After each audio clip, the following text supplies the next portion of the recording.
Welcome, everyone. After a brief hiatus, we are back with another Awakening from the Meaning Crisis Discord Q&A. We are here with Brent Cooper, who is the Executive Director of of Abstract.org. Welcome, Brent. Thank you for being here today. Thank you. My pleasure.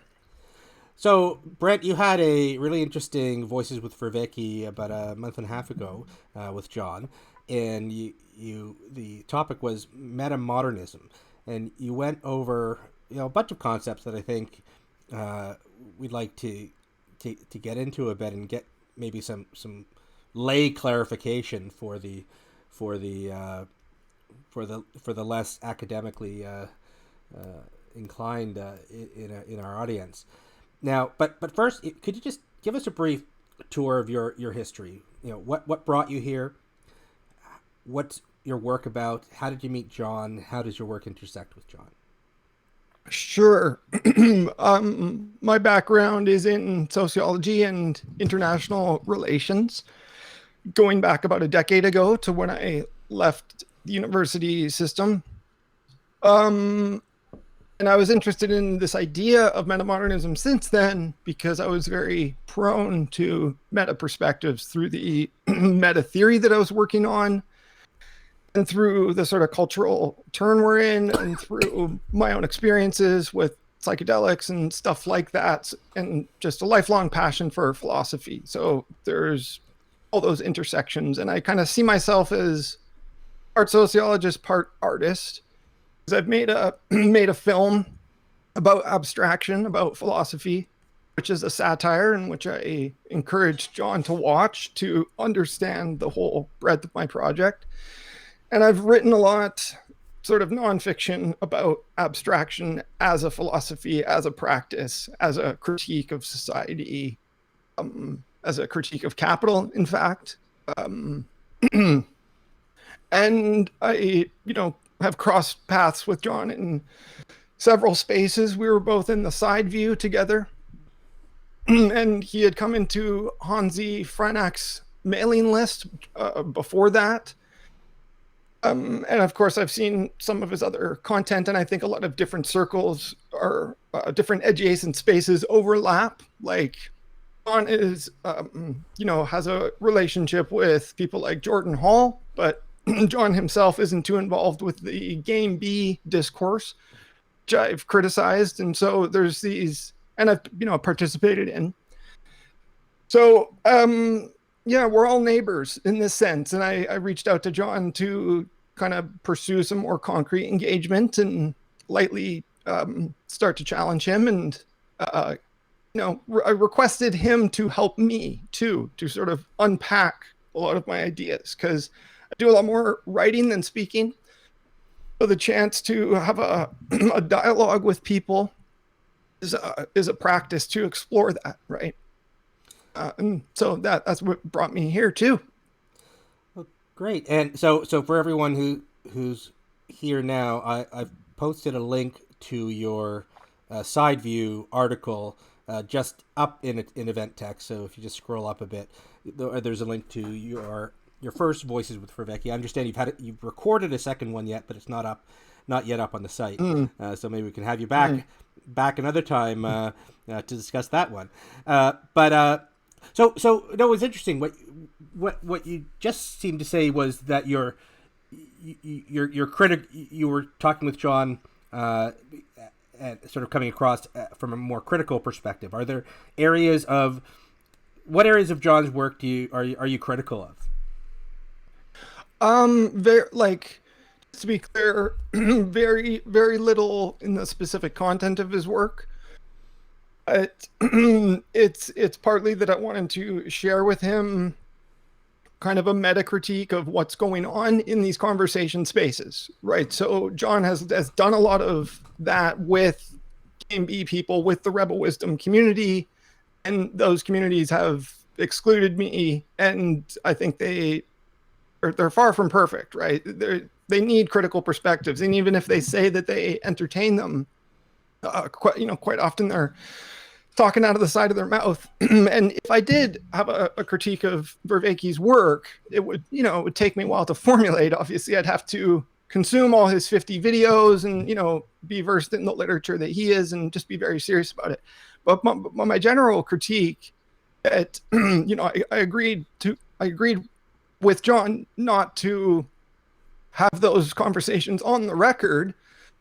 But I'm critical of a lot of people for politics, for political reasons, and for political discourse. So I'm trying to elicit and manifest more mature conversations about politics, which some of these adjacent spaces, like Game B, like Integral, like the Stoa, the Emerge Network, which I'm a part of, they eschew taking strong political positions for one reason or another. And it's a very tricky thing to do, but I'm trying to foster those conversations. So those are some deeper conversations that I'd like to have with John.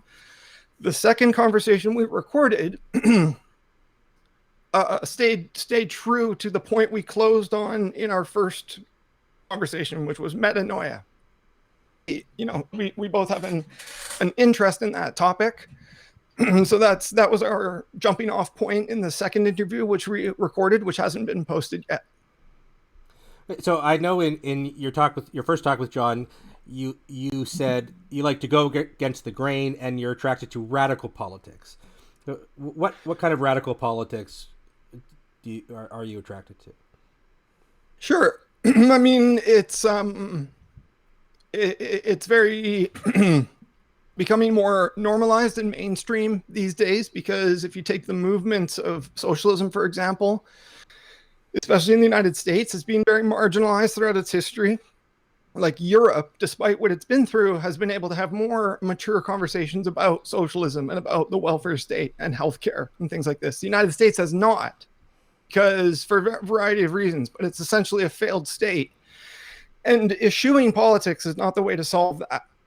My radical politics is very basic, very universal, very unobjectional. Environmentalism, taking care of people through universal healthcare and education, demilitarization, ending the war on drugs, Green New Deal, things like this, I think are pretty non-controversial, but pretty much everything gets politicized in public discourse, in media, of course, and that's no secret. Everybody who's remotely attuned is aware of that. Nevertheless, people still kind of follow their tribes and argue aggressively for different contrarian points of view. And I'm trying to just help normalize and establish a healthier discourse around, say, democratic socialism. And so it's a long-term radicalism. I don't endorse eco-terrorism or anything like that, violence. But as a sociologist, we have to understand violence and social movements through serious lenses. We can't just write off different things, and we need to take speech acts and political politicization of things as also act of violence in a way. Like white collar crime is much less prosecuted and much less direct in its visible impacts. It's a very ubiquitous thing, and it's very harmful. It has ripple effects and consequences that do cause violence. And it's entangled with things like the military-industrial complex. So we need to be serious about how we think critically about where violence originates from, and how we actually reduce it. When thinking about comparisons between rioters, for example, in a police state, it uses authorized lethal force against people, often with very little discretion. And I think, the Bernie Sanders movement, 2 years in a row, it's been very straightforward, very populist, very grassroots. It attracted huge bases of people. And if it weren't for the obstruction of establishment forces, media conglomerates and different intellectual spaces, everywhere from the New York Times to these little niche, innovation spaces, they obstructed that mass movement, and without good reasons. then they're contributing to this sort of crisis, not just the meaning crisis, but the actual tangible material crisis that we face as a planet. So given my background, I like to foreground politics, and I've encountered a lot of resistance and a lot of suppression just trying to get basic points across. And of course, it's well documented, like the phenomenon of the Bernie blackout, for example. Again, I say if it weren't for those kinds of forces and the like lack of like broader convergence towards those ends, I think we'd be on the right track, historically speaking. Now we're in a very nihilistic situation where the American voters have to choose between Joe Biden and Donald Trump. And so my critique to John, privately mostly, and sort of to everyone publicly, is that if you didn't speak up, you helped enable this. I lost count of the amount of people, whether they're just trolls or very so-called serious thinkers, who laugh at the idea that this is fascism. The serious political science view and sociological and historical view is that what Trump represents, what the Republican Party represents, and what aspects of the Democratic Party represent are aspects of neo-fascism and neo-feudalism.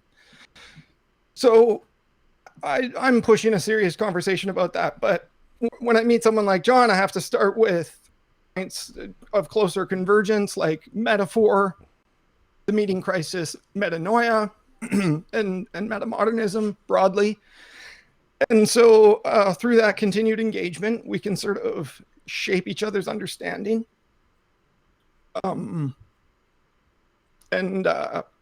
Yeah, that's where I'm going with this.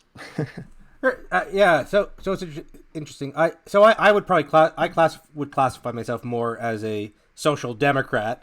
So I'm probably more on the wishy-washy liberal side. I think that I've seen you write about. I'm center left. I'm Canadian. I like. Okay. Yeah, I like me too. a liberal. Okay. Yeah. I'm probably in favor of capitalism per se, but I like a strong social safety net. I like universal health care and welfare state, and to fill in the gaps. Yeah. But so I lean towards John's view as well, that for example, this movement here, that we're sort of in here, the awakening from the meaning crisis, shouldn't be necessarily actively political. That being said, where I'm very with you is that we should be able to have these conversations with one another in a respectful manner. That far leftists and far rightists and everybody in between should be able to talk to one another, and to have sort of like a dialogo style approach to having these conversations without calling each other evil, without thinking of each other as evil. I mean, most of the time, I think it's people wanting to do good, seeking good, but having widely divergent ways of getting there, and seeing, we have our natural tribal biases that lead us to see the other as evil, as nefarious and up to no good. So certainly, I think that we should be finding venues and to have the somber, polite, civil discourse between these widely divergent views. And I think that might lead us to better understand one another and see each other less as nefarious. And maybe we can then find the areas that we agree with one another and focus there. Yeah. So yes, go ahead. Well, I wasn't sure if you were done. You want me to riff on that or? Sure. Yeah. Yeah. I'm all for it. One of the things I looked up the video with me and John on YouTube I didn't watch it, but I was like just checking out what was there when it was posted, and I noticed the title he went with. It was like Metamodernism in the IDW. I don't remember talking too much about that. Maybe we touched on it, but it is something that I foreground in my work. And the premise and the pretense of the intellectual dark web is that they were doing exactly that they were having difficult civil conversations that were actually breaking ground in some regard.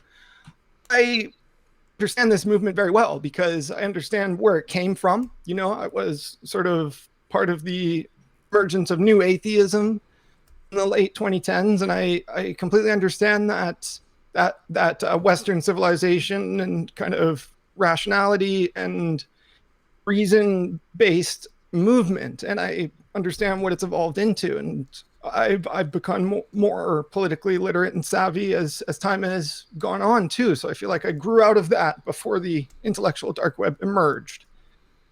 And so I've tracked it. I've done the research.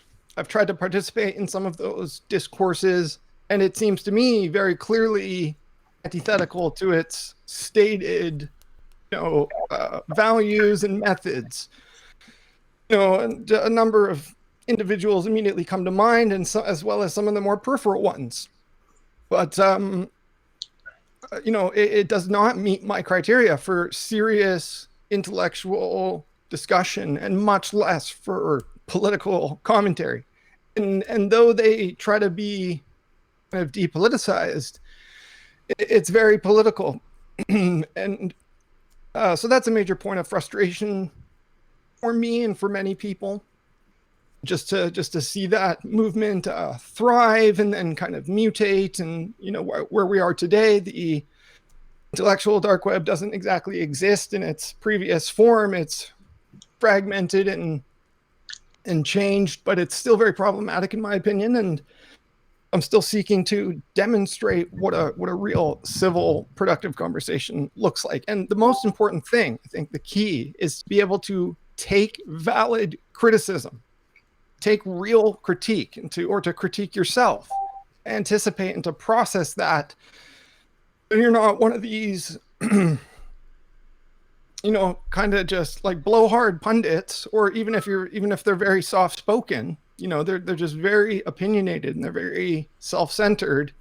And that is not actually breaking ground in any way if you follow my logic. And so, just very briefly, case in point is the Weinstein brothers and what they're doing with the kind of Unity 2020 and who they talk to and who they don't talk to and how they talk about the people that they don't talk to. It's extremely hypocritical. And it's an exhausting kind of side project for me to kind of keep up with the criticism of them, to deploy my own criticism occasionally. And it's been very fruitless regardless of the approach. And so I hope I can sort of win that little culture skirmish in one way or another pretty soon, because it's going nowhere fast. So what do you think is needed to, what I often see gets in the way of sides getting together is our internal bias, our tribal bias. And this is unconscious. We when we see a them, we have this instinctive sense of distrust, this cognitive dissonance, and that can really get in the way. And my thought is that to really open people up, we have to sort of control for our biases. We have to get past our biases or around our biases to open people up. Just saying I'm open-minded isn't really enough. What do you think is needed to open up these conversations, to let these people with widely divergent views get past their instinctive distaste of the other to have a civil discussion? Yeah, it's tricky, but it's possible. First thing that comes to mind is mediation. Get way more mediation, and not just any mediation. We need much better protocols for mediation. The times I've seen it done, it's often disappointing. And so that's one thing. Another is just a shift in attitudes, and so this idea of autocritique, being able to, spend much of our, research and philosophical energy deconstructing your own assumptions. That's part of the process or the philosophy of postmodernism writ large. which the intellectual dark web tried to, debunk or steer around. Um, and regardless of how it's phrased and by who, it's largely an anti-academic movement. And of course, academia has its own problems, but not for lack of good, good research by humanities scholars. As like Noam Chomsky says, it's the problem is actually the opposite. Universities are not controlled by left wingers; they're controlled by right wingers, by right wing ideology, and in fact they are. But it's subtle because universities have become very corporatist and beholden to financial structures and to neoliberal austerity and things like this. So, so people who claim to be claim the mantle of public intellectual should be able to perceive what I'm saying, and a lot's been written about it. So to enter into academic debate seriously, one has to be already literate and engaged. And the Zizek versus Peterson debate, for example, well, whatever one may interpret from it, the fact is that Peterson is not read into Marxist literature, which is a cornerstone of sociology. There's no two ways about it. And so, and that's kind of an admission on his part. It kind of turned the tide in public opinion about him, but it also, sort of helped continue to complete his transition to the right wing completely.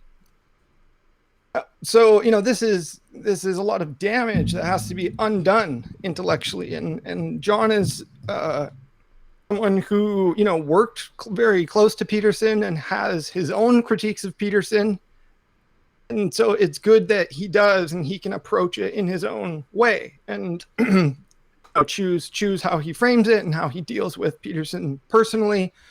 I don't have that sort of luxury, right? And so, but I respect the fact that he has a critique.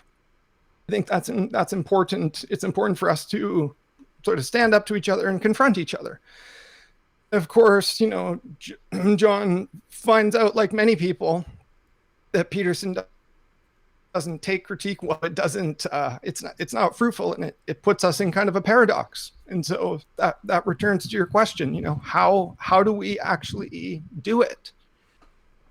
And just reaching across the aisle and having conversations with different people isn't enough in itself all the time. It as I said at the beginning, with having a mediator, it needs to be purposefully structured to be good faith, right? Like I watched an interview once of Ezra Klein and Ben Shapiro.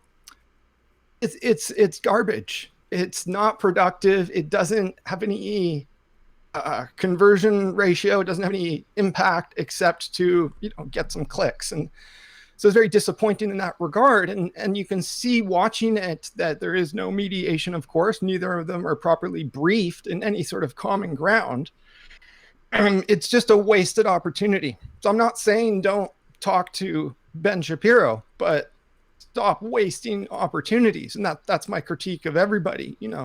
Vox is kind of part of the left-leaning center, if you will, and it's I think it has some value and some reach, but is also kind of confused about the broader reality of someone like a Ben Shapiro, right? And if you look at the lengthy list of left critiques of Ben Shapiro, they're cutting, they're ruthless, they're funny, they're accurate, and they're everything they need to be, up to and including debates with people on the far right.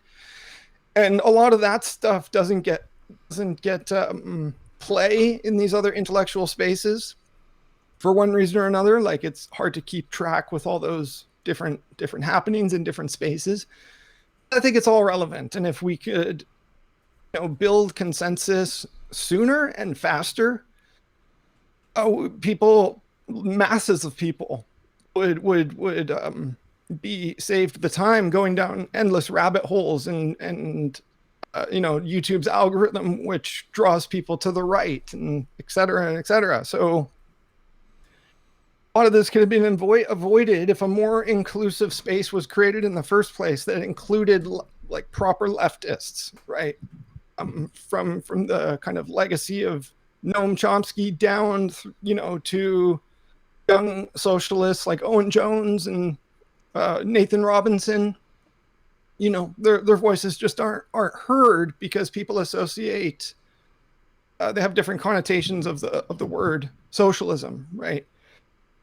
And smart people wouldn't pursue these policies if there wasn't a legitimate critical foundation to them and public support for them. So part of my background is in the sociology of knowledge. And so what I'd like to do, and it's very difficult to do this, is kind of keep mapping out the contours of different discourses and demonstrate how knowledge is created and produced and disseminated and how it's internalized with us, so we can have a better epistemology, better ways of knowing, better ways of trusting the right sources of knowledge. And so we can be more confident in gaining political power and asserting universal policies through left-wing politics. Like, as you said, we're both Canadian, so like the NDP, for example. And so, that's a conversation that has to be had. I try to have those conversations with my family. It's very difficult. I try to have them online. Very difficult.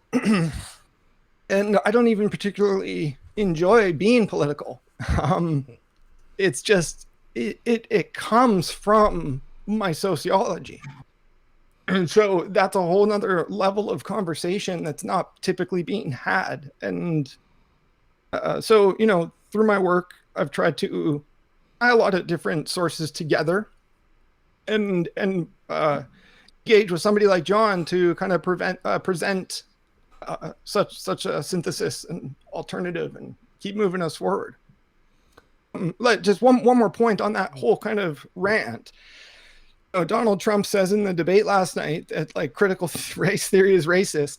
This is a trope that people like Jordan Peterson have been throwing around for several years. And so it's in the mainstream consciousness, and it's essentially Trumpian in its nature. But a lot of smart people have come to believe this. And I insist it's kind of a brainworm, because none of those people can define critical race theory adequately. I challenge any of them to do it. It's actually that idea, just like modernism and postmodernism, these ideas are quite irreducible. They have a lot of depth and complexity in the academic literature, and we can't just throw them around in a completely Orwellian sense, like saying critical race theory itself is racist when there's other systemic racist problems in the United States and globally. So this should be obvious, but it's not. There were a lot of threads we could pick up there. We have a couple questions from a member. So Christian D says, Brent, what do you think about fixing the information ecology? Because not everyone sees the conception of progressive left that you are embodying.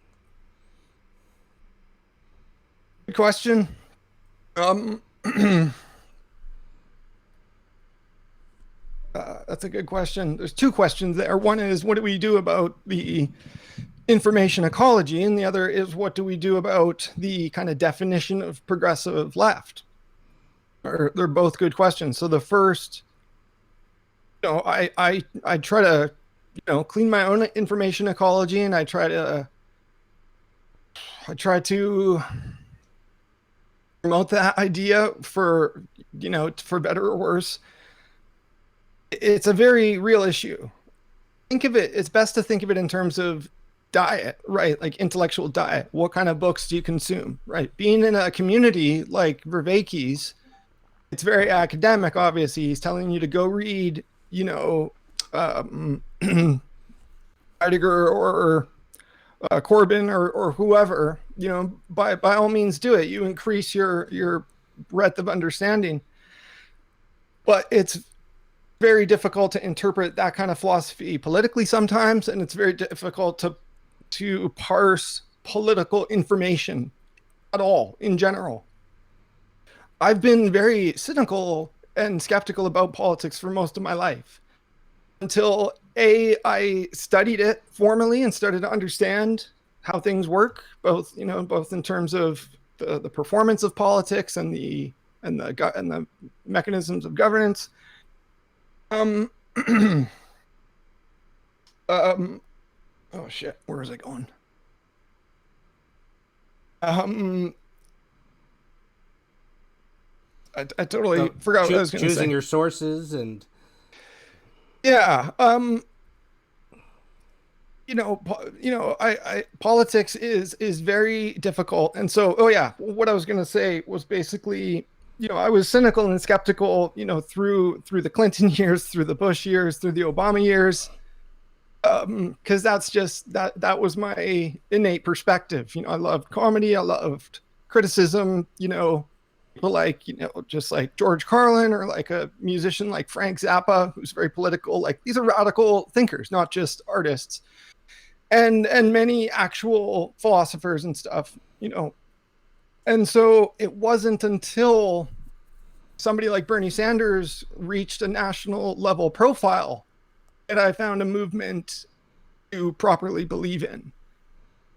Because there's so many, characters in politics, especially if you're looking at the macro level, trying to know who all the heads of state are, and trying to know at the local level the different political and demographic dynamics. It's almost impossible to keep up with it. So you have to know what commentators to trust in different spaces, and you have to know what politicians to trust, right?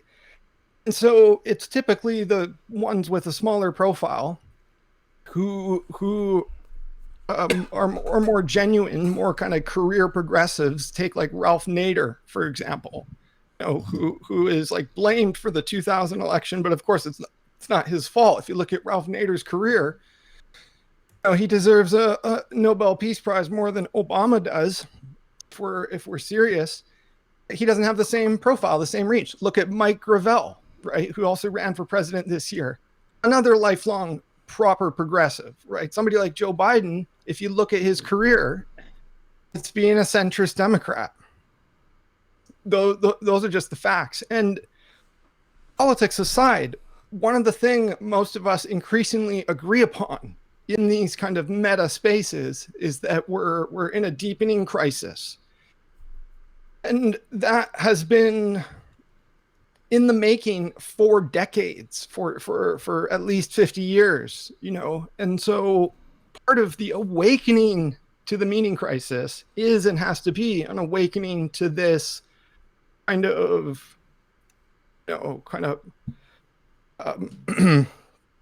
this narrative, which has a poor signal to noise ratio, that most people, laymen, not to be derogatory, but just to say what most people are kind of fed through media and through consumerist narratives.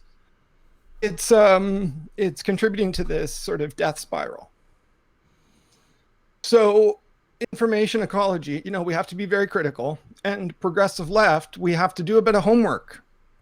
We have to look at actual history. We have to spend the time actually investing in progressive media channels, and there's a slew of them. There's countless, and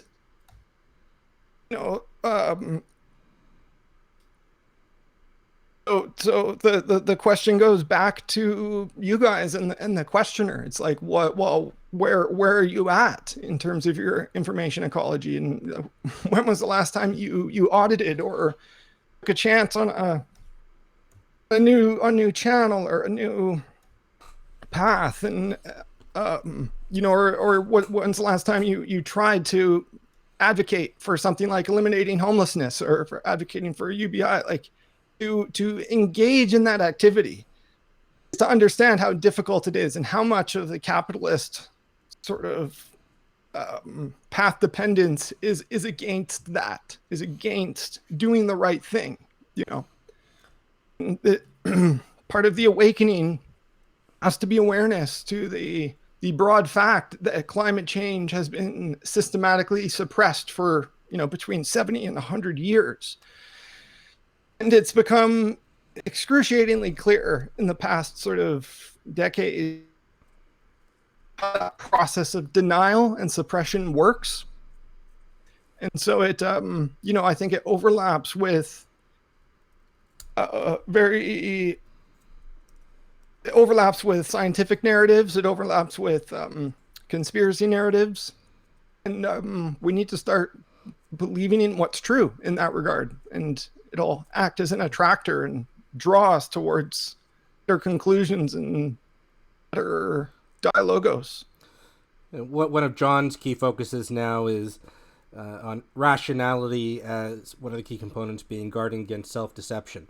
And we're currently going through the wisdom of Hypatia, and on his Saturday on the Saturday courses, and a big focus is wouldn't it's not focused on picking the right media, but how we go about cultivating our ability to guard against self-deception, and which should apply to all areas, whether it's media, arguing with people, and so on.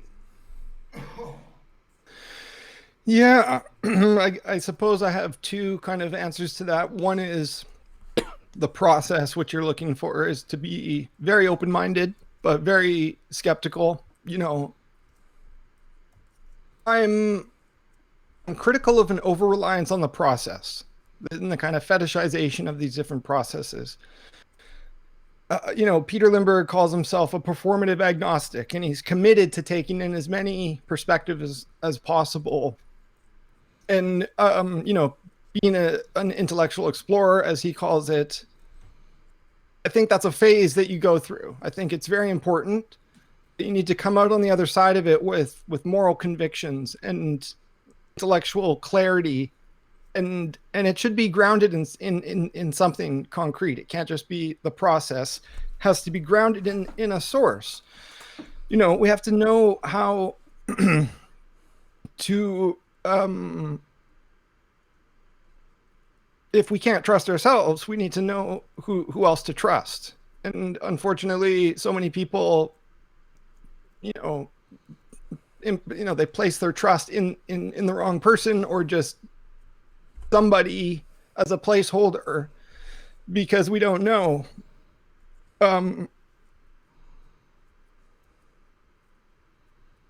And so for me, being self-critical and self-auditing, it's not just contemplating that process and doing it in reflection. That's a big part of it, but study, what I was trained in, and what I did in my self-directed studies through university. I picked some of the most complex unanswered questions of power, knowledge, and secrecy. And these things are, on one hand, very well researched.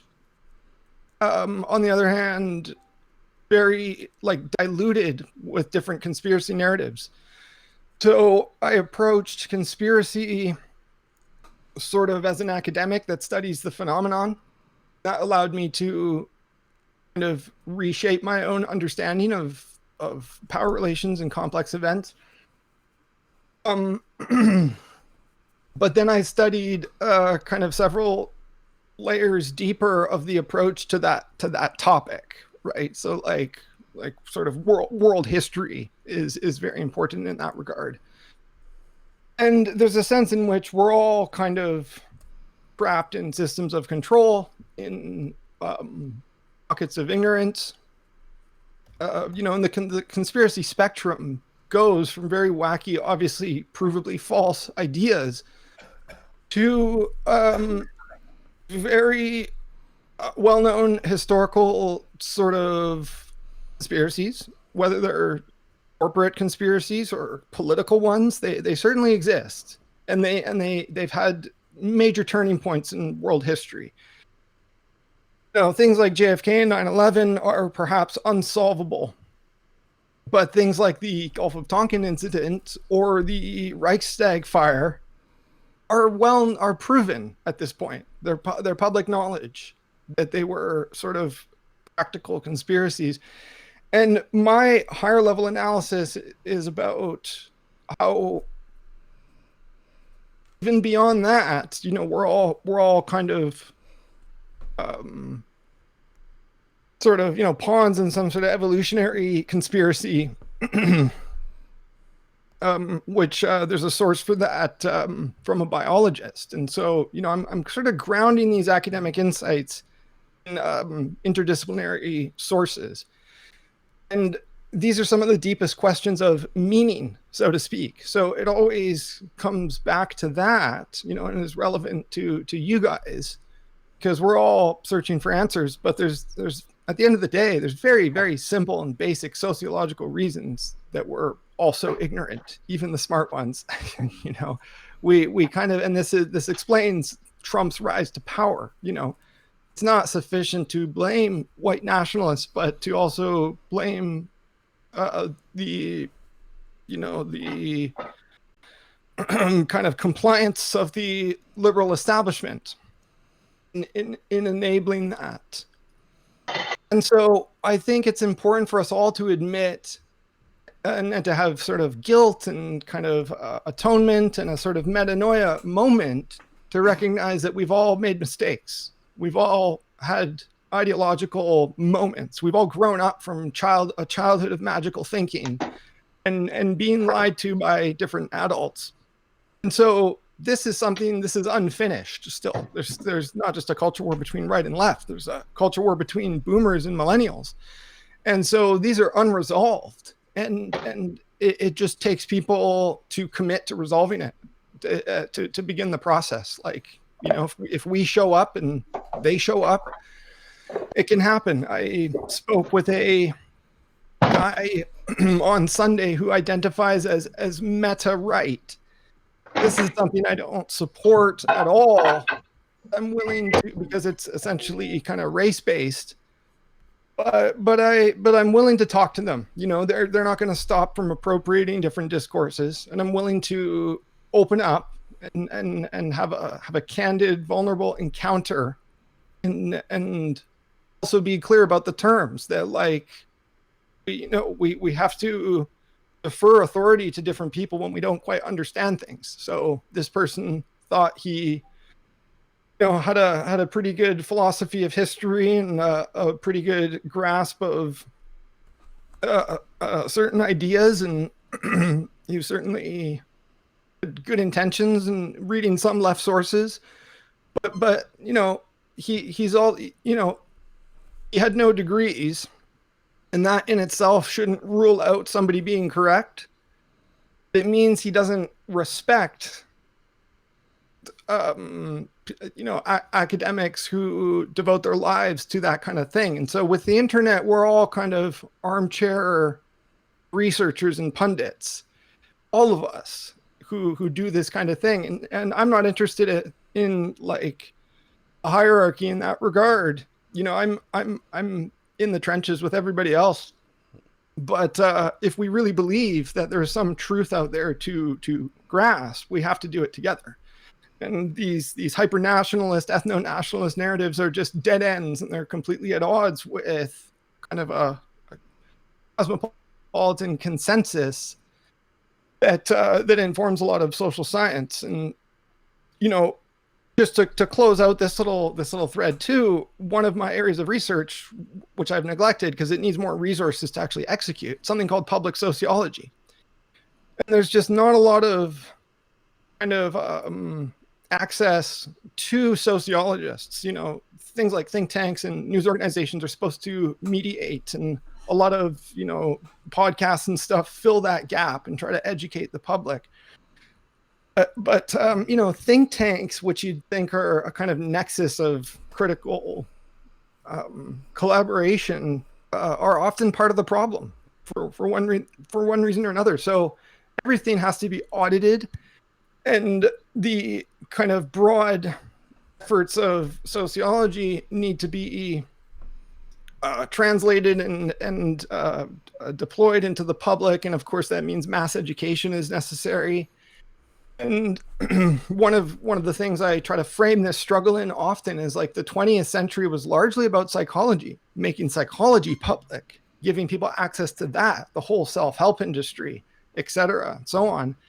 Now the 21st century demands that we have a sociological imagination. And we're definitively in a post-truth environment, right? Where conglomerates constrict the flow of information through the media, as do think tanks. And people, ordinary people and pundits alike, are trafficking in a lot of distractions and false narratives.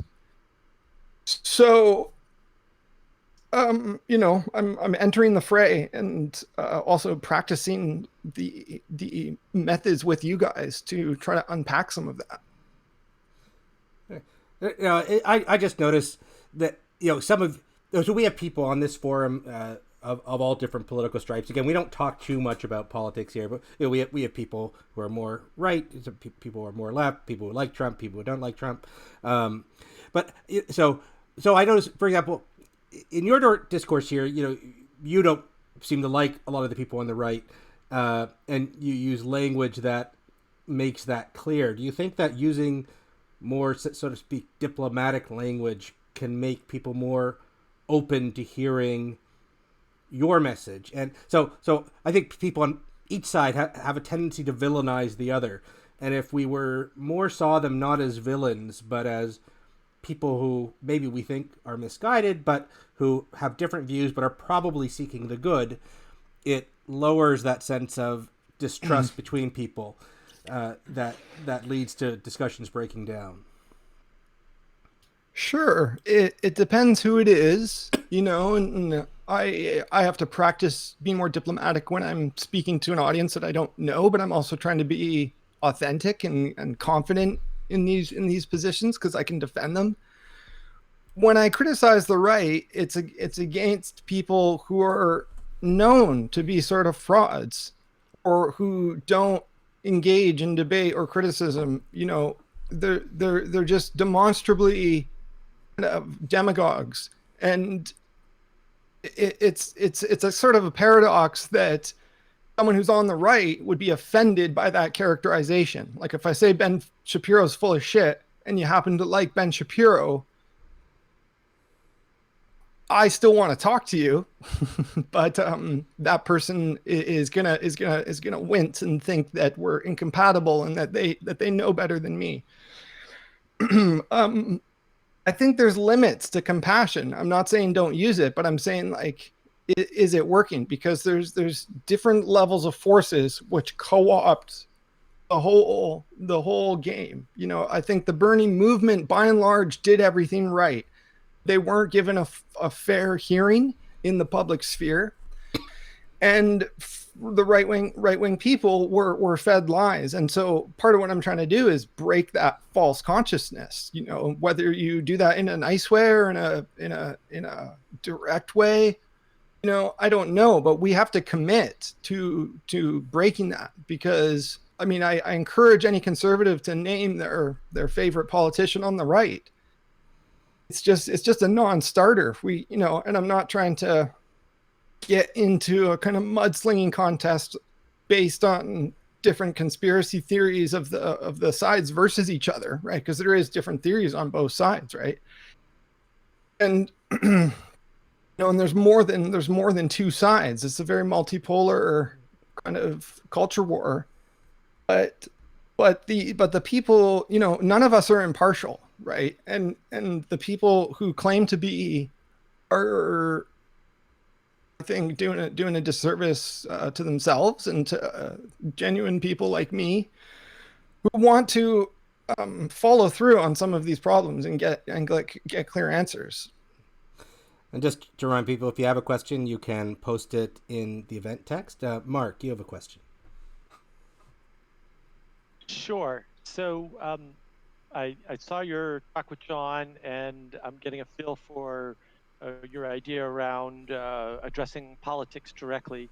And so I think my issue with that is sort of like where John seems to be going with this. And of course, I can't speak for John, but it seems to me like what John's sort of saying is, a lot of the problems we're seeing, especially around politics, are outgrowths or results of the meaning crisis. And then if you listen to a lot of people, especially some of the newer outlets that are sort of fighting back against, we'll call it the establishment news media in the U.S. So folks like Sargon of Akkad and Tim Pool are two that sort of come to mind, right? Sargon's in the UK and Tim's in the US.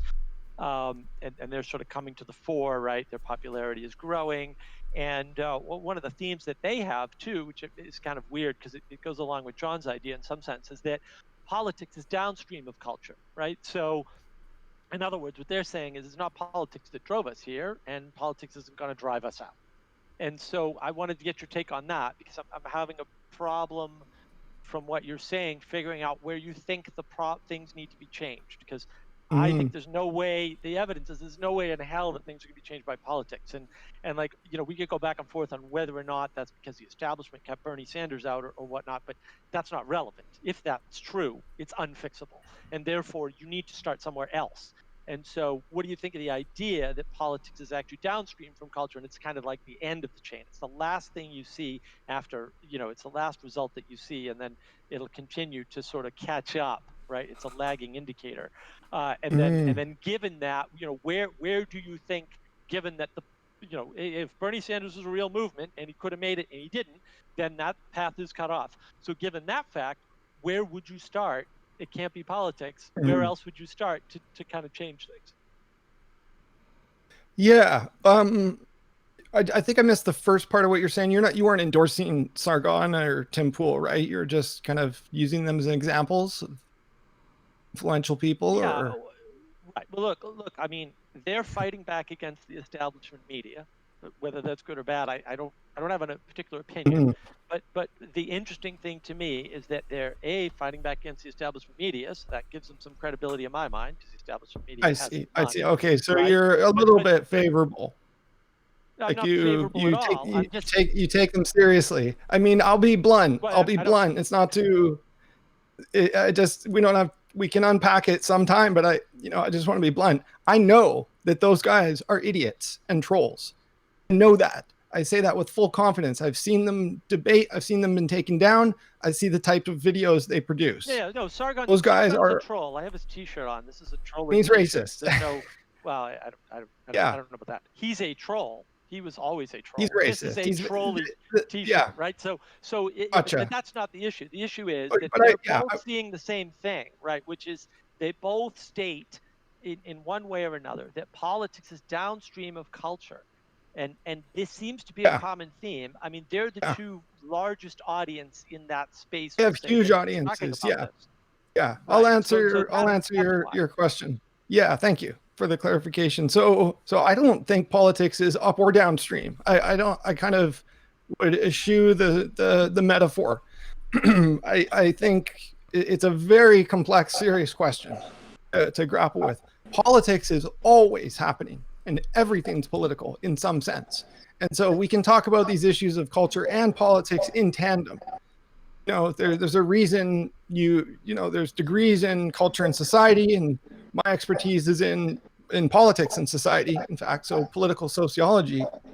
All these things are connected. There's no upstream, no downstream, and to frame it in those types of metaphors is to tilt the playing field and to prioritize different narratives. And Tim Pool still claims that he's on the left, but there's certain critiques have pointed out that he's done 17 anti AOC videos in like a week. Like it's obsessive, and they do have huge platforms. It's a huge problem because he's got confidence, he's got money, he just goes online and he talks, and that's part of this endemic sort of it's a broader problem than just political punditry.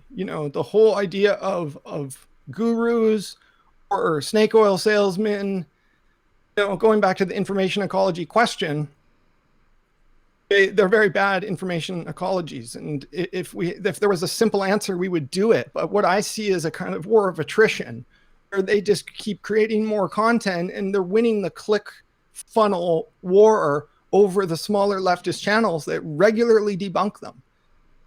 And it's quite a sight to behold if you actually have the time, but we're all so fragmented and pulled in different directions, so I'm respectful. I have to be respectful of the profundity of the fragmentation of perspectives and of different people's personal version of the meaning crisis, but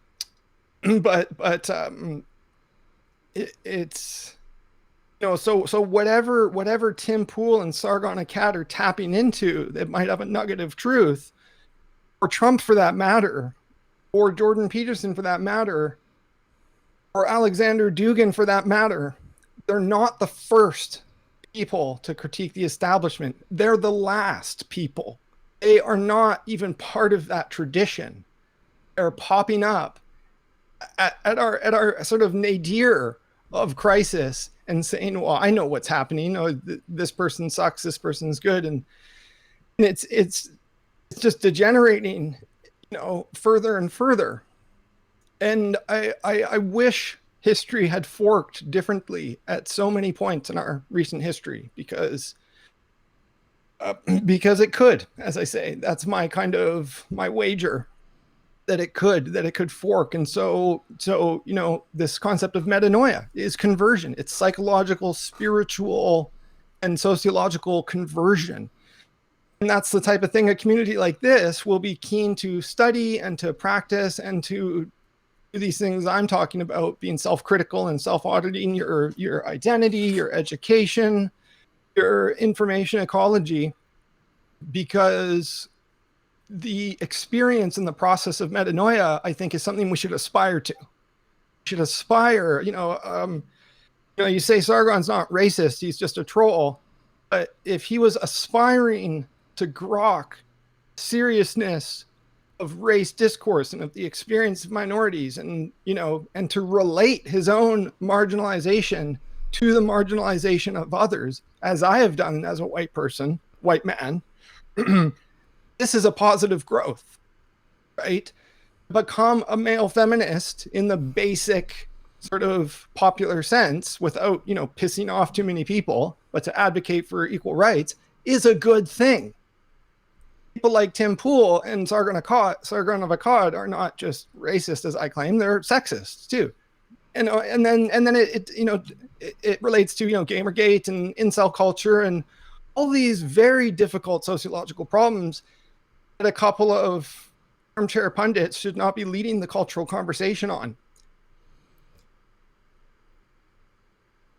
But maybe I could just very direct there. So I could point out one thing on that. So for example, when and I'm not trying to be overly critical, but we were talking about how do we encourage dialogue, and so I don't know, when you said Sargon and Tim Pool are idiots. So someone in one of our audience members had typed in chat, "Wow," and there's no point in even being here, and then deleted their post and then left. Well, so I think. I'm sorry. I'm sorry that happened. If our goal is to increase dialogue, even if we like, I have strong criticisms of Sargon and Tim Pool myself, but I think to further dialogue between groups of divergent views, I'm trying to help, sort of hopefully help you here. You've said you've been cut off by other groups. That I think that kind of language just doesn't help, even if sure. Well, hold on a second. Yeah, I mean, it sucks that happened, but this is recorded and on the record, and maybe we'll track that person down and beat him over the head with some good ideas. But I want to say this. They chose to leave. They chose to abandon this conversation because they didn't agree with what I said. Anybody can disagree with me, but what's happening is they're having a cognitive dissonance and they're saying, no, fuck this guy. And all I'm saying is you got to be ready to hear things you don't like. And I know, because I've done the homework, that Sargon of Akkad is not somebody to look up to or to listen to. The late, great Michael Brooks is one of many leftists who did engage Sargon of Akkad. Go look it up and watch him. Yeah. And because it's a spectacle for Sargon, it doesn't go well. He doesn't get what he wants. And these guys like Tim Pool and Sargon, they're being rewarded financially. They are being rewarded financially. That is why they are so stuck in their ideology. And if I were to debate Sargon or Tim Pool, I would really want to have a certain context. I'd want it to be private. I'd say we can record it, but let's not make it a spectacle. I'd want it to be mediated. I'd want to have a kind of a panel, like an intervention. That these guys aren't interested in that. And the fact that somebody in this community, John's community, thinks Sargon of Akkad is worth listening to boggles my mind. I don't mean to be insensitive and insulting, but I'm showing up to kind of state what is provable, and we should all be interested in hashing that out. So I think, and this just personally that this is what I've come up with, is that we have these tribal biases, and these are unconscious, and I think I hear sort of similar things from the right where you said people have to be ready to hear things they don't like. And I agree, we should be ready. That being said, tribal biases are unconscious, and it takes a tremendous amount of work to get to the point where we're not, and I don't think we can even do it entirely, so where we're not influenced by our tribal biases. So I think, this is me personally, it's not about this conversation, about any conversation between people of divergent views. If we have to, or if we want to not trigger those tribal biases, I think we have to take efforts not to do that. And I think that, to me, my instinct is that will lead to better results than just telling people to not take offense or whatnot. I think it's just the nature of humans that we are emotional, and it's not about just choosing to be offended or whatnot. We get offended, and maybe through deep meditation practices or just developing a thick skin. And I think some people just naturally have a thicker skin than others too. But that if we want to open up discourse, my primary interest has always been discourse. That I almost don't care if we come to an agreement. If we leave better understanding one another, that is a great conversation. That's a productive conversation. And if we leave realizing that the other are not evil, that's even better. It's about living and working with each other, that we're always going to have people of divergent views, and that's probably healthy for society. So how do we do this together? I don't want my personal political party to win every time. I want the other party to win sometimes, because no one group has nailed it. No one group has nailed it. So there's pros and cons of both sides, and that's probably very healthy for society. If we ever get stuck on one track, that will probably lead to bad things as well. I've always thought, when you aim for utopia, the target is so small that you're almost guaranteed to miss, and when you miss, the results can be disastrous. So, the aim isn't necessarily utopia; it's a workable solution. Yeah, there's a good argument for this kind of like incrementalism, and of course treating people with respect, and being diplomatic, and it's ironically, again, with the IDW, like many of their spaces have been the most hostile to dissent, and so they frame themselves as the vanguard of something, but it's ultimately very anti-intellectual. It's intellectuals being anti-intellectual, and I wrote a whole long form article about that. That is a kind of meta theory that contextualizes my other critiques, and how difficult critique is, and how difficult it is to change each other's minds or change our own minds. But I respect your process, but I think it doesn't scale fast enough, right? And we're kind of looking for solutions. So when I say politics, I don't mean, again, that it's downstream or upstream from culture, or that it's just a performance and the aggregate of different competing groups as interests.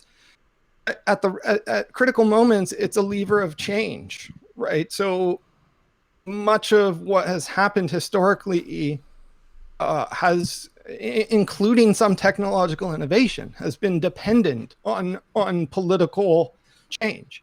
And revolutions aren't always bloody. And so if we look at history broadly, it contains a lot of scope for that flexibility. And I think the cultural political moment we've been kind of stuck in for the past 30 years has been this one that you're describing of incremental change.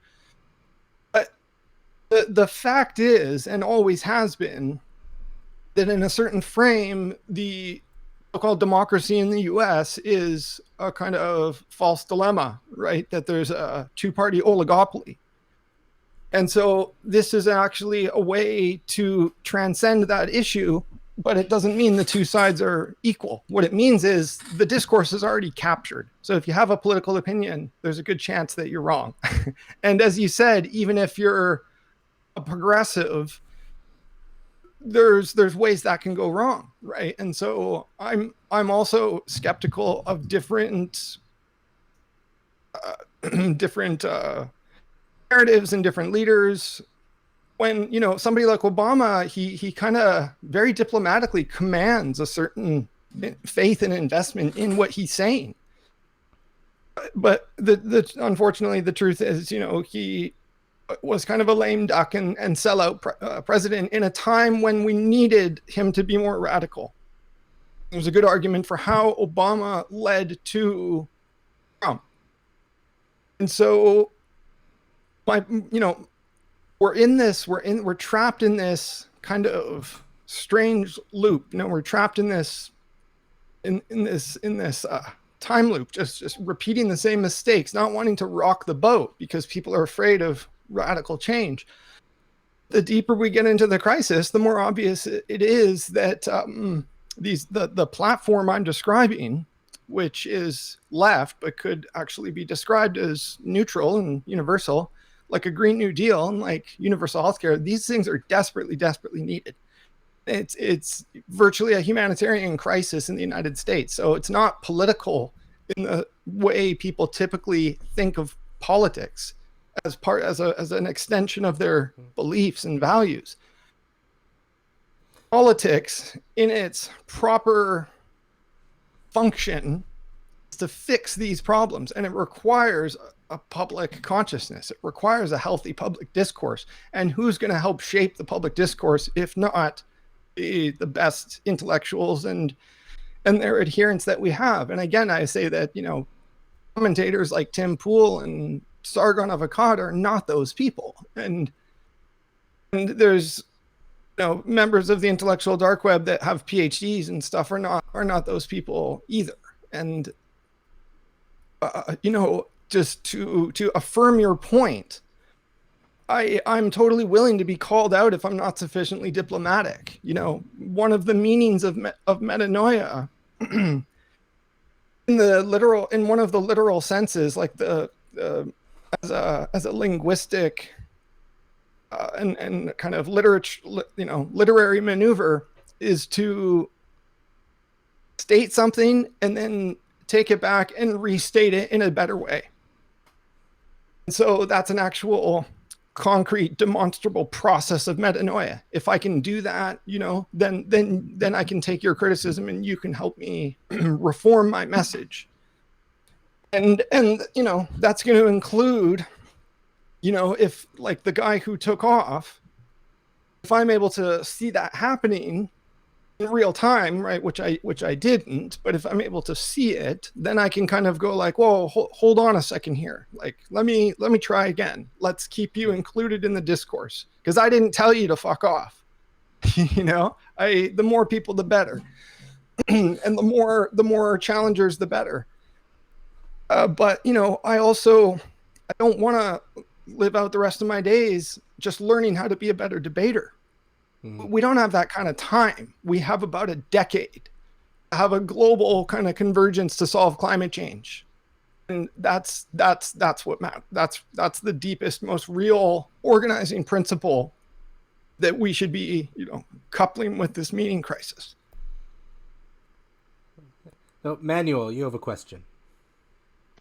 Right. So I was listening to your talk with Viveki, and you brought up this concept of a vicious abstraction, um, that is something to be avoided. And although I'm a little bit iffy on the definition of the thing, I can at least see the way that you used it in relation to Peterson. And I was wondering how you avoid doing vicious abstractions yourself. Yeah, thank you. That's a great question. And I recall from my conversation with Viveki that we both offered a partial definition, and we kind of flew by it. And so I appreciate the chance to revisit that.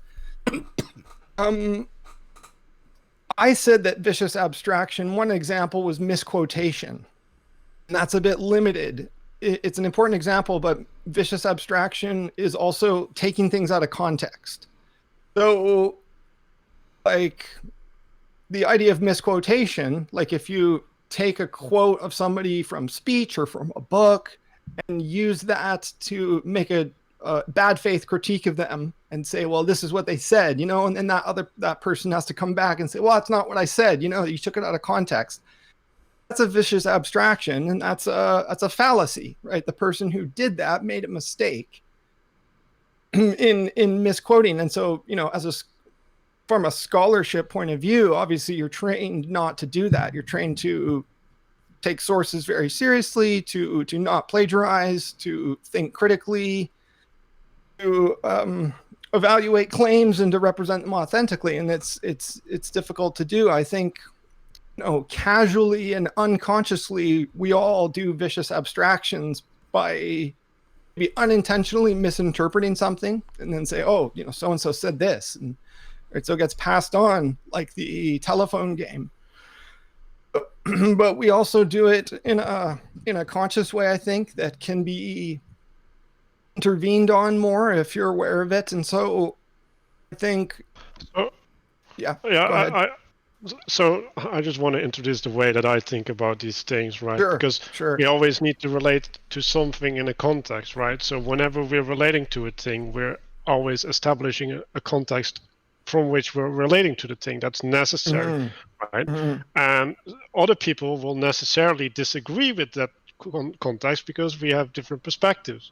So I don't think we can avoid vicious abstractions in that sense, and I think that the only thing we can do is be graceful towards people when we do it, and then we can adjust our perspectives. But I'm yeah, like when you suppose that that can be fixed, I'm really skeptical when I hear that. So I'd like to get a Sure. little bit into Yeah. that. Like how do you Yeah. think it can be fixed? I appreciate the question. So I was trying to give an example of vicious abstraction, but that's not all it is. It's not just, and so I can give another example. If we're trying to define concept of a chair or a car, or a horse, like that is an abstraction, right? And we can create an ideal form of it to say, a horse has short, thick hair, it has four legs, it has um, a kind of like a mane and a long face. That's a horse. And then I would I say it's either brown or black, and then or white, and then you say, well, what about a zebra? Like there's a different abstractions, right? Like what are the requirements of the thing to qualify as the abstraction? Like, does a chair have to have legs, or can it sit on the floor and still be a chair? Like, these are really banal examples. The point I'm trying to get to, when we talk about higher level abstractions like liberalism, democracy, capitalism, neoliberalism, Marxism, these are containers which actually contain a lot of other ideas. And so there's a concept of Is leaky like abstractions. I'm not sure if I'm actually agreeing with that. Like, why can't they be containers that are big Simple. ideas that don't contain small ideas? Like, I don't see it's necessary that they have to contain those ideas. I'm not sure the critique you're making. I'm not saying it like a certain definition might contain a minimum set of characteristics. Right. So a proper definition of something like Marxism or fascism will have a generally agreed upon set of features to it. And so let's call them like points in or something like a bullet point. So does it have 5 features? Does it have 10? Does it have 15? I think, that's something we would explore, but we can Like agree the that Greeks had the word essence, right? Like something has an essence, right? Something is identified by its essence. yeah, we're talking about abstractions, very high level abstractions Yeah, too. but that's So the irrelevant, right? Like abstraction of a horse directly correlates to an actual horse. The abstraction of capitalism has many layers of correlation with many other ideas. These are macro concepts. And so my point with vicious abstraction, if somebody mischaracterizes what capitalism actually is in the abstract, that's a vicious abstraction. And it's called vicious because it has vicious knock-on effects. And so the goal between us should be the clarity of the abstractions and the good faith transmission of those ideas. I'm confused. Why can't there be an essence of capitalism? The short answer is because it's socially constructed and it evolves over time. Capital is something that we made up and that we determine, but that doesn't mean the definition is totally relativist, like that there's your capitalism and my capitalism. What it is as an abstraction is something that correlates to many concrete realities, right? Like the concept of money, the concept of exchange, of interest, of property ownership, right? There's all these features. And a vicious abstraction is when certain of those aspects get purposefully or accidentally left out. So let me try to suggest an alternative for you to relate to this, right? So I'm gonna go to Platonic forms here, right? So we have an essence, right? We have an essential structure, right? Something that's necessarily true for the thing to exist, right? And then we have an implementation of the essential structure in reality, right? And those are two different things, right? We can distinguish between the essential structure and how we are using it. And like I think when you're saying, well, there's all of these nuances, the nuances are in the use of the thing, not in the thing itself. I think if we use language and we use definitions, right? Like the definition is pointing at a thing, and we can talk about the thing without its implementation. Yeah, you're talking about like the idea of a house behind all houses, right? And I don't see what the contradiction was directly with what I was trying to say, because I'm trying to say there's an idea of a horse, there's an idea of a car that is behind all the instantiations. Yeah, but there's also an idea of capitalism that is not contingent upon all the aspects that you put onto it, right? Like you can put them on later, right? And then we have an American implementation of capitalism, and we have a European implementation of capitalism. But those are not contradictory with capitalism as an essential structure. Right. And then the essential structure, well, the point I'm trying to make is that the essential structure thereby cannot be viciously abstracted because it's essential, right? Like there is no negative interpretation of the thing. It's just defined as a thing. Right, but it still hinges on the definition. Like, where is it defined? Point to the definition. That is the abstraction, ultimately, that we have to cope with. And I'm saying if people misrepresent that form, it's a vicious abstraction. I'm trying to agree with you that somewhere out there, there's an ideal of capitalism. The vicious the misrepresentation of it is a vicious abstraction. The only way to counter that, whether in dialogue or as a personal investigation, is to research the definition, right? So, I've lost count of the number of times people tell me that neoliberalism doesn't mean anything. Of course it means something. It's just very far removed from daily discourse and from, it's very distorted through different narratives. I would hope we can agree on that. Neoliberalism is a subset of capitalism. It means different things to different people.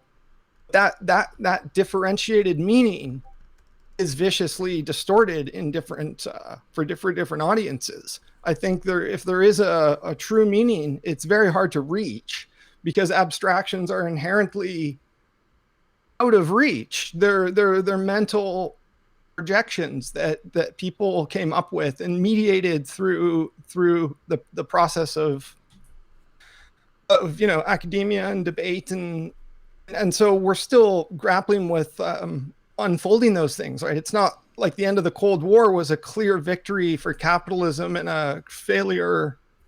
It was certainly a failure of communism, but not necessarily a failure of the idea of socialism, because inequality and stuff has increased since then, and the climate catastrophe has deepened since then. So part of the meaning crisis, I think, to put it in those terms, is the failure to really grok these abstractions like capitalism and climate change, so we end up having endless debates over them, but people are talking past each other because they don't mean the same thing.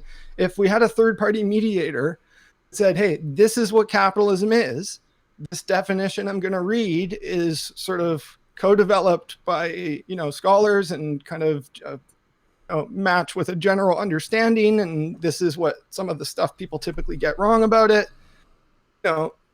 I think that's key to having any kind of constructive debate. So this is what I mean by vicious abstraction. It has many meanings, but the key is to understand what good abstraction is in the first place. Well, okay, so I would argue with the fact that it's an abstraction. Like when you're talking about something that's an essence, right? Like you need to abstract something from the essence of something in order for it to be an abstraction. And if it's just a thing, it's just a thing. So I don't, and I agree with you that there's a lot of people who are using terms, right? Like and they're abstracting things from systems all the time, and I really dislike it. Like I'm totally on board with you on that part. So like I like that, but the idea that is a problem. But like, yeah, like I just get the feeling when I'm talking to you that you're taking it like one step too far, and like the issue is in the not being careful with speech as opposed to the abstractions or whatever. Like I don't. The abstractions are just manifestations of us not having our thoughts in order and not having well-reasoned arguments, basically. I think we have some common ground here. I think it's a very complex question, though. Abstraction is kind of my wheelhouse that I've carved out for myself, and it's a big part of what I'm trying to demonstrate about the sociology of knowledge, that we all are operating with different abstractions. Like every word is an abstraction, and the more abstract that word is, the more prone it likely is to misinterpretation or distortion. And so I think that prompts a lot of confusion and divergences of opinions. And to just a sort of case in point with capitalism is the way Jordan Peterson talks about capitalism and Marxism. In my writings, I use him as an example of committing vicious abstraction, because he's not using the terms in any way that is legible or compatible with actual experts on capitalism or critics of capitalism, like or economists. Peterson's essentially taking a reductionist view, right? And that's what I'm saying is vicious abstraction. When you collapse capitalism and say into market fundamentalism, basically the idea of market fundamentalism is you equate free markets with being the generator of freedom and as the unimpeachable basis of capitalism.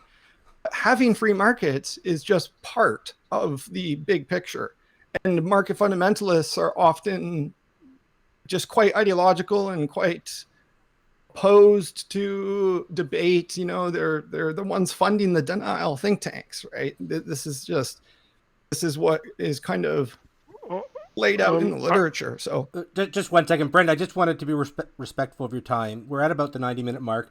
I'm happy to keep this going as long as you are, but I just wanted to. I didn't know if you had any time commitments. Thanks. I would like to keep going if you guys are into it, because we've got, you know, close to a dozen people in the chat, and I'm appreciating the engagement. So happy to keep going if we all have the stamina for it. Absolutely. Yeah. So sorry to interrupt, Manuel. Keep on going. Well, yeah, like. So I'm gonna get back onto my hobby horse here.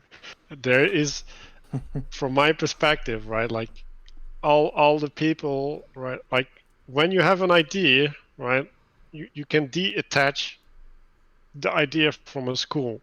Like I feel like too many people, like, and this is a critique I have of you with the postmodernism, right? Like I think postmodernism was a reaction to what happened in the Second World War, right?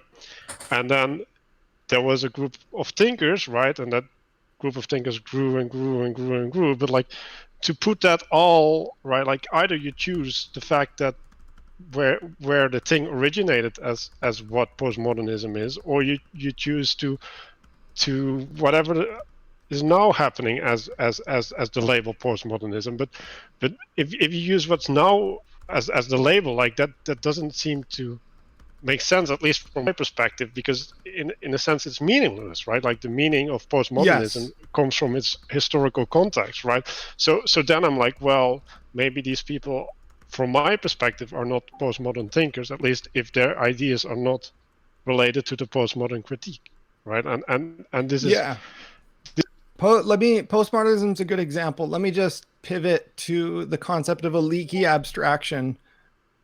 It comes from computer science, but I think it applies to words too. Like conceptually, postmodernism is messy.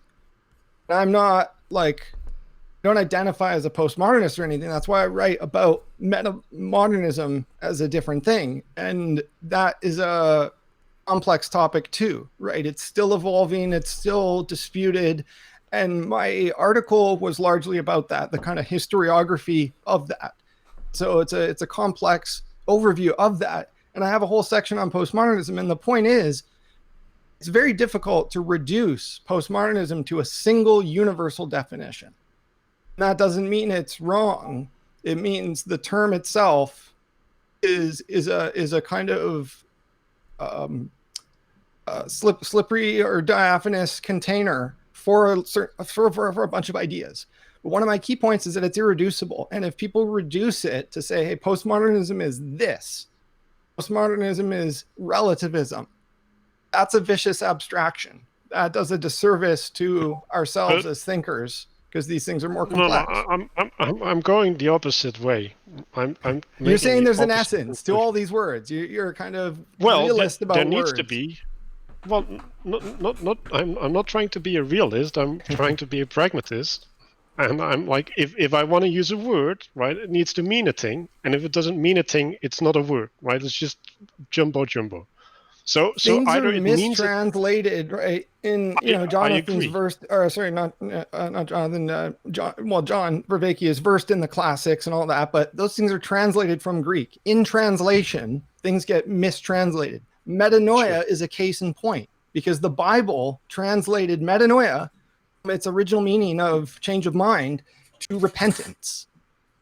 So this is a classic example of what I'm talking about of vicious abstraction. I'm not saying it's intentional. I'm not saying the effects are necessarily that damaging or vicious, but it is a misrepresentation or a miscommunication of the original intent. I'm not a linguist, but a basis of linguistics is how a lot of it is kind of metaphysical and socially constructed. Don't agree that words have an essence. And I think we could defer to John or to whoever, on that topic. Maybe you and I are just talking past each other, and that's the last thing I want. Well, okay, I want your argument, right? So if words don't have an essence, what are we doing? They Like, have how they do we have communicate? essences. They have essences. I mean, I'm trying to meet you halfway and say that they have enough meaning for us to be able to communicate. But not everybody has the same sort of education or primary Yeah, language but growing up. I'm Maybe I'm English that is their second language. It not sounds like I'm not arguing that that is true, right? Like that's a straw man of my position. I'm not arguing that everybody looks at the words the same way, right? That's definitely not what I'm doing, right? Like what I'm arguing is that there's a Platonic form, right, that is being symbolized by the word, and we all have different conceptualizations of the Platonic form because of our historical uh, upbringing, but that doesn't mean that the form isn't there and that we're not talking about the same thing, right? So if you're saying the form isn't there, then I don't have to communicate with you anymore because I'm not talking about the same thing anyway.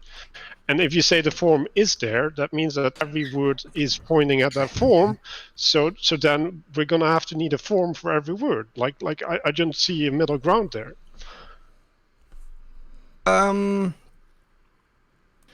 Yeah, I mean, this is a very philosophical kind of point and debate. Are the forms there? Are the forms not there? Part of my approach would be to say, like, it's important to learn that stuff, but that it's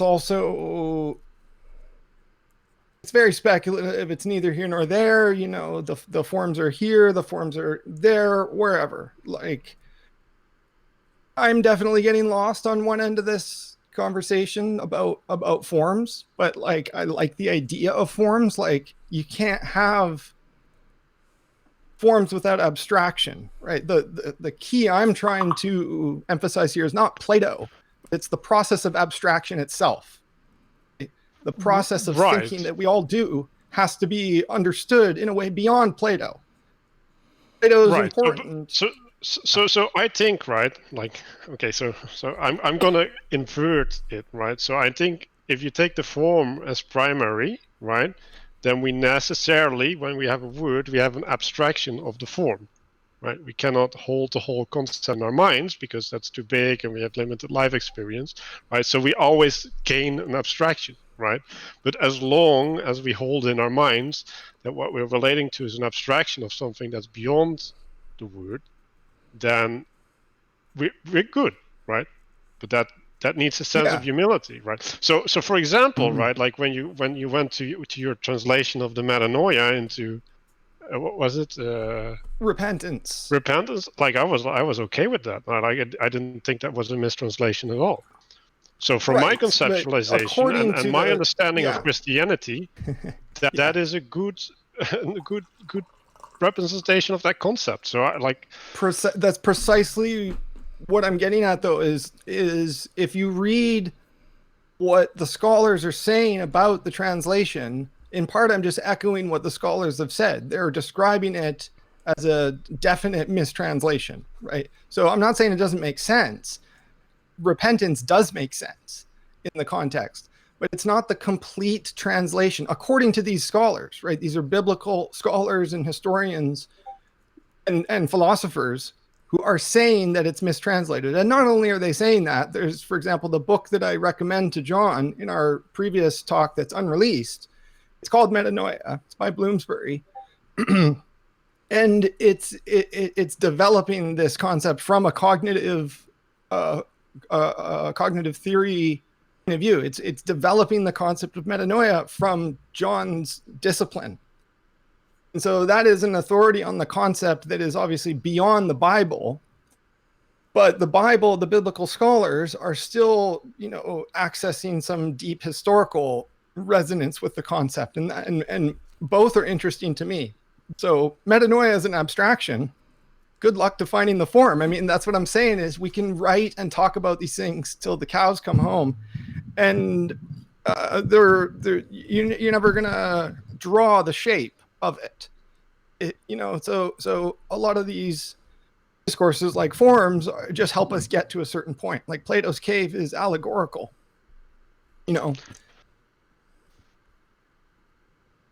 So I'm with you that we're never going to draw this shape, but that doesn't mean that we can't relate to it. And like, Yeah, I we think have that's to where try. We have to try. well, no, When no, we I don't have to try. We do it all the time, and that works fine. And like, I don't see a problem with it. the problem is vicious abstraction. The problem is when it doesn't go fine, and people could do it intentionally, right? Because they have malicious interests, or they could do it unconsciously because they're a useful idiot, to use the term in a Right. neutral way. Like, you know, like that's what I'm saying is communication is not always pure, far from it. Whether we're talking about ordinary people or philosophers, I think vicious abstraction happens quite common, and it happens frequently, and it's common.